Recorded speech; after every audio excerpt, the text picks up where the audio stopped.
যি কলিয়াবৰ তিনিআলিৰ পৰা নুমলীগড়লৈকে চাইলেনযুক্ত ৰাষ্ট্ৰীয় ঘাইপথটো জখলাবনা চহৰৰ মাজেদি নিয়াৰ প্ৰতিবাদতে আমি 3টা বছৰে আমি দাবী কৰি আহিছোঁ এই বিষয়টো আৰু প্ৰতিবাদ কৰি আহিছোঁ। বিভিন্ন ধৰণৰ আমি সংগ্ৰাম অব্যাহত ৰাখিছোঁ।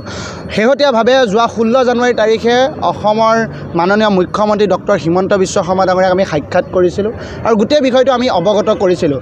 আৰু তেখেতে আমাক আশ্বাস প্ৰদান কৰিছিল যে জখলাবনা চহৰৰ মাজেদিও চাইলেনযুক্ত ৰাষ্ট্ৰীয় ঘাইপথটো নিব পৰা যাব। কিছুমান টেকনিকেল কথা যদিও আছে, যেনেধৰণৰ ৰেল ক্ৰছিঙৰ ওপৰেদি এখন অভাৰব্ৰিজ হ'ব, জখলাবনা চহৰৰ মাজত 2টা ছাৰ্ভিচ ৱে হ'ব, বেৰিকেড হোৱাৰ সম্ভাৱনা আছে। তেনেকুৱা কিছুমান টেকনিকেল কথা আছে যদিও জখলাবনা চহৰৰ মাজেদি চাইলেনযুক্ত ৰাষ্ট্ৰীয় ঘাইপথটো নিব পৰা যাব বুলি তেখেতে আমাক আশ্বাস প্ৰদান কৰিছিলে।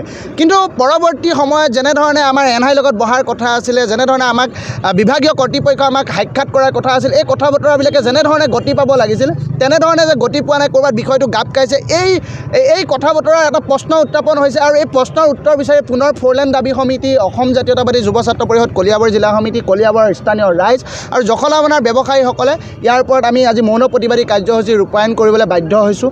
এটা কথা আমাক উত্তৰটো লাগে আৰু সিদ্ধান্ত লাগে যে কলিয়াবৰৰ সুৰক্ষা কৱচ স্বৰূপ 37 নং ৰাষ্ট্ৰীয় ঘাইপথ, পুৰণা নতুন 715, যে এই সুৰক্ষা কৱচ স্বৰূপ ৰাষ্ট্ৰীয় ঘাইপথটো আমাক যে জখলাবনা চহৰৰ মাজেদিয়ে যে 4 লেনটো যাব, এই কথাটো সিদ্ধান্তটো স্থিতিটো তেওঁলোকৰ স্পষ্ট কৰিব লাগে। কিহৰ কাৰণে তেখেতে এই কথাটো তেওঁলোকে বা বিভাগীয় কৰ্তৃপক্ষই কথাটো গুৰুত্ব দিয়া নাই, যে আগবঢ়াব বিচৰা নাই, এই কথাটো আমি বুজিব পৰা নাই। গতিকে 26 ডিচেম্বৰৰ পিছত আমি কোনো প্ৰতিবাদী কাৰ্যসূচী লোৱা নাছিলোঁ যদিও আজি 2টা মাহৰ পিছত আমি পুনৰ কাৰ্যসূচী ৰূপায়ণ কৰিবলৈ বাধ্য হৈছোঁ। আমাক এটা সিদ্ধান্ত লাগে আৰু এই সিদ্ধান্তটো এনেধৰণেই লাগে যে জখলাবনা চহৰৰ মাজেদিয়ে ৰাষ্ট্ৰীয় ঘাইপথটো যাব, চাইলেনযুক্ত ৰাষ্ট্ৰীয় ঘাইপথটো অতি শীঘ্ৰে এটা সিদ্ধান্ত হ'ব লাগে। বিভাগীয় কৰ্তৃপক্ষ আমাৰ লগত বহিব লাগে।